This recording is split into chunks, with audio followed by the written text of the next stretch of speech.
The music industry is one of the biggest markets in our modern contemporary world to date. With the development of music technology, accessibility of talent shows, and discovery of new social media platforms, music distribution has never been more accessible. Exploring the Irish music scene, chatting to various individuals with a musical background, showed some very interesting results. I spoke to the owner and head sound engineer Joe Mulcahy in Open Door Studios in Limerick to find out about the stages of producing a song and working with musicians of all talents. Singer-songwriter Carmen Minogue from Ballacalla in County Laois shares her experience of making an album, touring the United States, and some of the challenges she has encountered along the way. A young aspiring artist, Sarah Hennessy, also from Ballacalla in County Laois, tells us some of the struggles upcoming musicians have in accessing resources and the lack of information surrounding where to start. So let's find out what it's really like to work in the industry.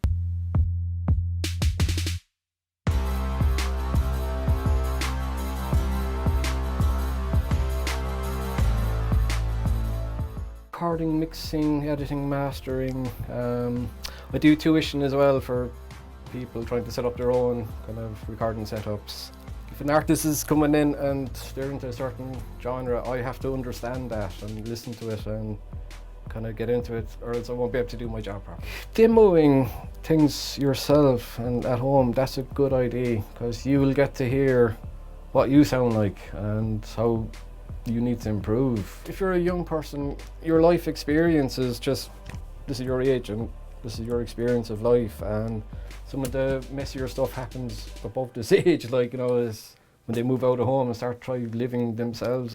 The thing with technology today, like, you could have a setup in your house, like, for under €1,000. Like, you don't have to pay a couple £100 a day to get a good drummer in, like, and record. You can do it now fairly convincingly in the software. It's possible to do. And just get a good microphone that suits your voice and a couple of blankets or something, throw them up behind you and be well practiced and rehearse as subconscious. You don't have to think about what you're doing. When I see the phone coming out, hold on, it's bring up my lyrics.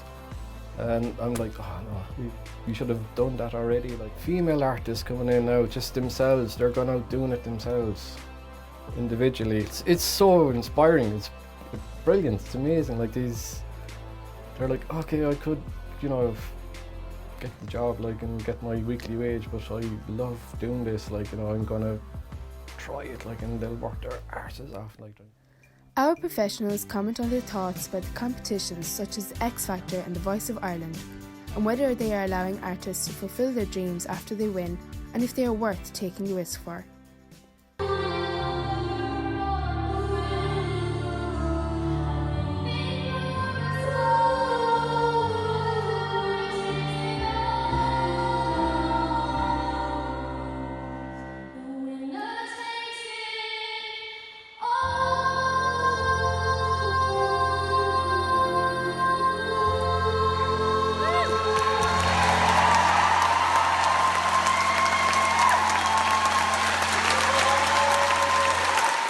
I applied, I think, twice in school for talent shows and I never went. And I applied for The Voice, I got my audition, never went. And I applied for the X Factor, I got my audition, I never went. I said it was time, but I'd say I was just scared if somebody said no. I wish I had more of an insight of an instrument other than my voice, so I could accompany myself. Maybe I have this whole mental thing that with only a voice, you can't do the same.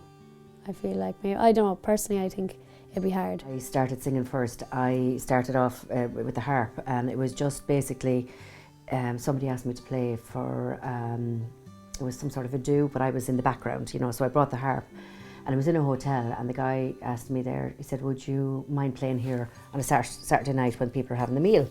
And I said, no problem, because there was nobody looking at me. I was in the foyer, and everybody was in having their meal, but they could hear the music inside. So then a particular man who was there that night came out and asked me would I play in his pub. That's how it started. And I said, me in the pub with the harp? And he said, yeah. He said, I think you go down very well. So I started with a friend of mine who plays tin whistle. So back then it was a big open fire. It was the Ferry Inn in Portumna.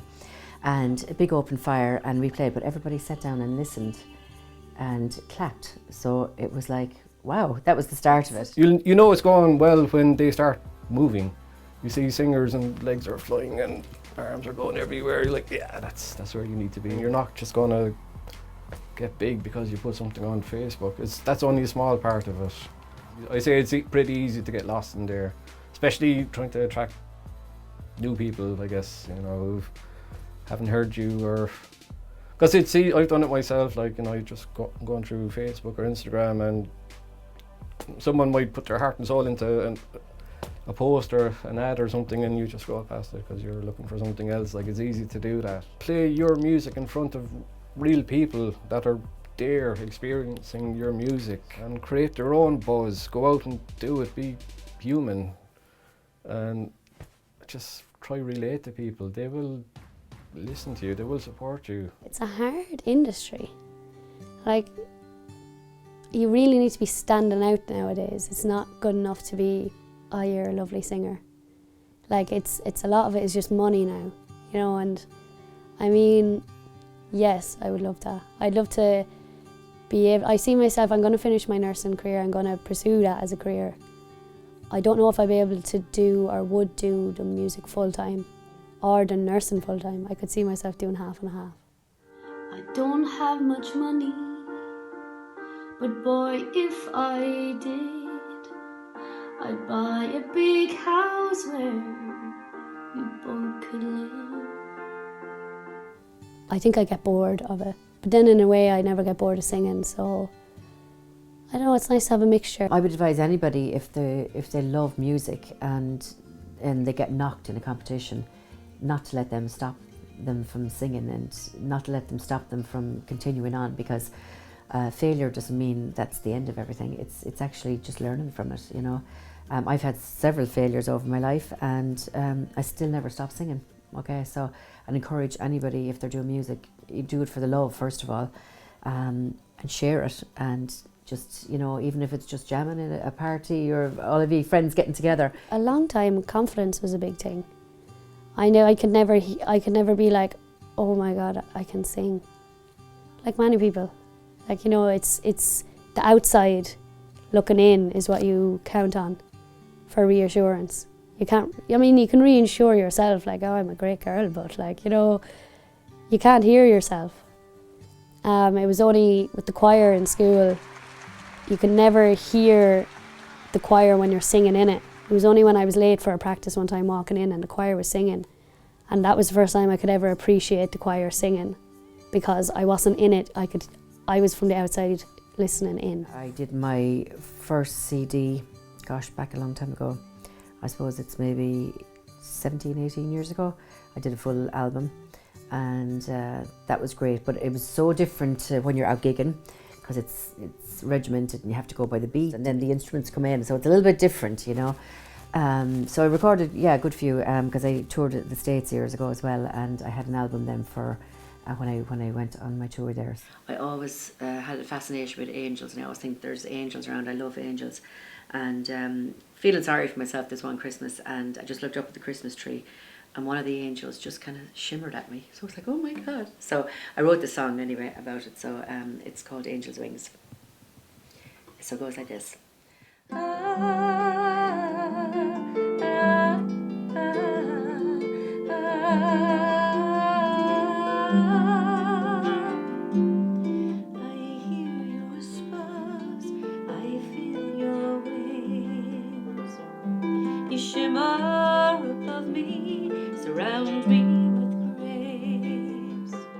These talent shows, they're making it more about the fame and the celebrity instead of the music side of it. They make them sign kind of pretty shitty contracts as well, like, oh, you were on our TV show, okay, you're off, you know, we voted you out or whatever, but you can't record or sign anything with any producer or label for a year. Be careful if a label does approach someone. Be very wary, because they're in it for themselves, not for the artist. And if you're signing anything, read it. Maybe even get a solicitor to read over it, just in case. Tomorrow, if somebody offered me like a record deal, but still let me do my nursing, I'd take it. but it's so hard to come by that now, that you really need to put so much work into it to get up to the next step. But I'd say it's that bit harder, obviously, because you're not as mature as the rest of them. Your growth is maybe you have to hurry up nearly. You're growing up that bit faster than the older ones, which isn't great either. Like, you're thrown into the midst of things, and sometimes it's handled bad and other times it's grand. But I'd say it's not easy. I was doing really songs that I loved. Really, there were ballads or there were just songs that really touched me. And then over the years, I started to find I was doing things just to please the public. I was starting to do things that were trying to get more modern, trying to, get people going in the pubs, and because I felt there was a little bit of pressure on me to do that. And now I have come back to my authentic self, and I only want to do things that I like to do. The people starved, the families were separated, they had no choice but to stay. Some people got to go to America, and but these people, they were the poorest of the poorest, and they had no choice to stay. So I wrote a song called The Workhouse Walls. So I just get workhouse walls, I hear your cries from the souls who've passed, who worked and died. If these walls could talk, what would they say?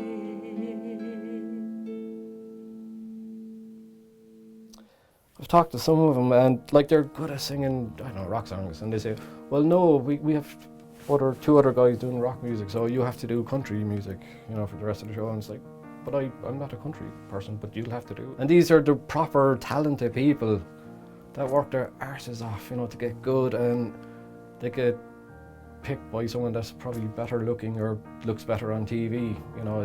It's all commercial crap. It's not about music or the artists. It really isn't.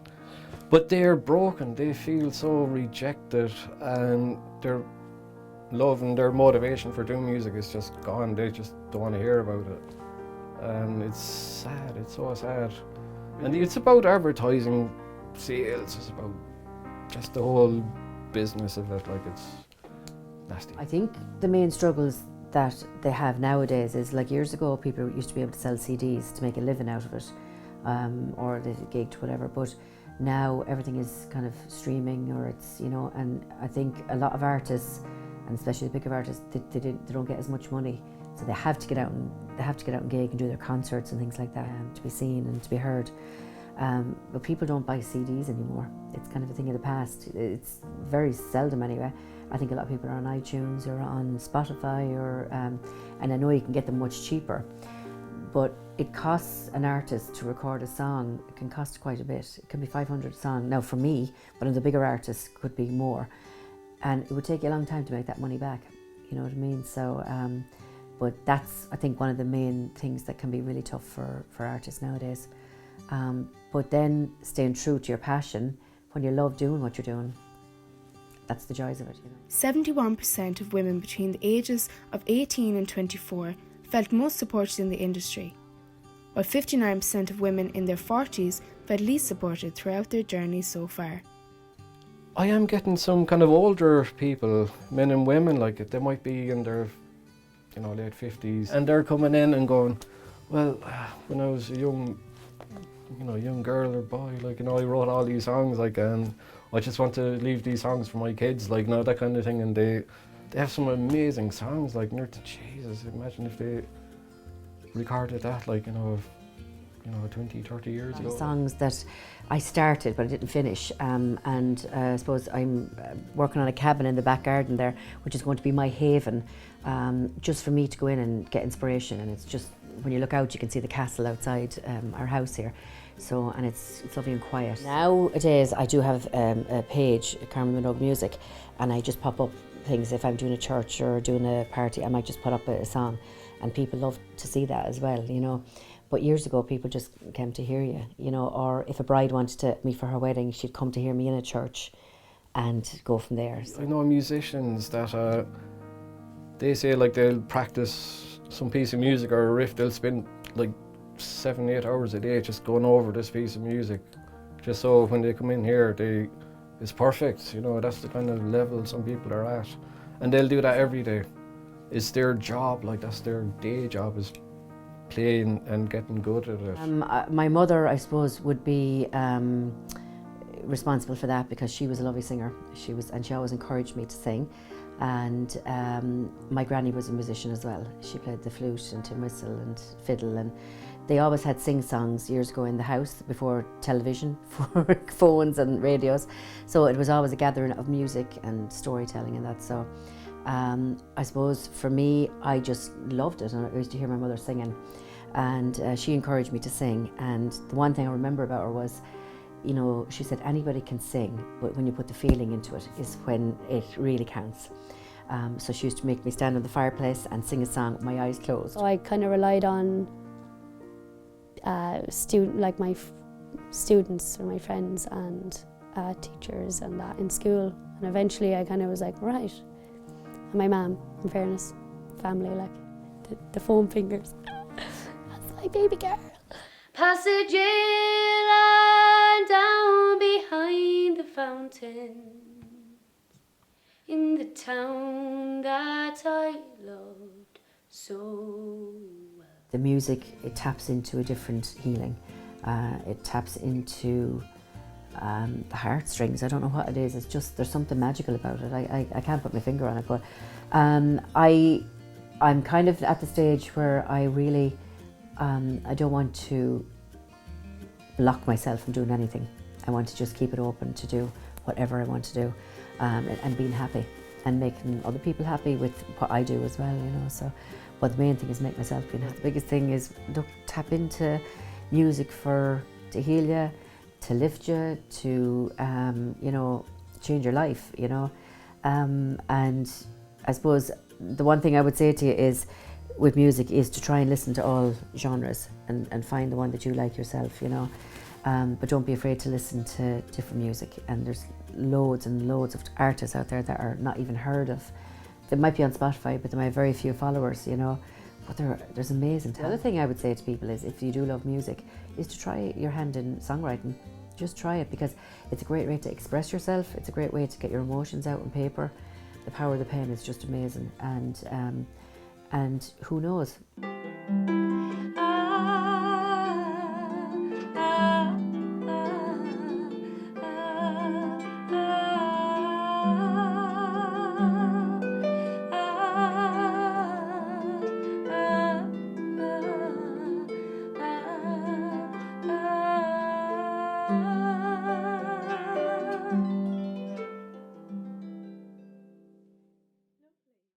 Remember, always be yourself.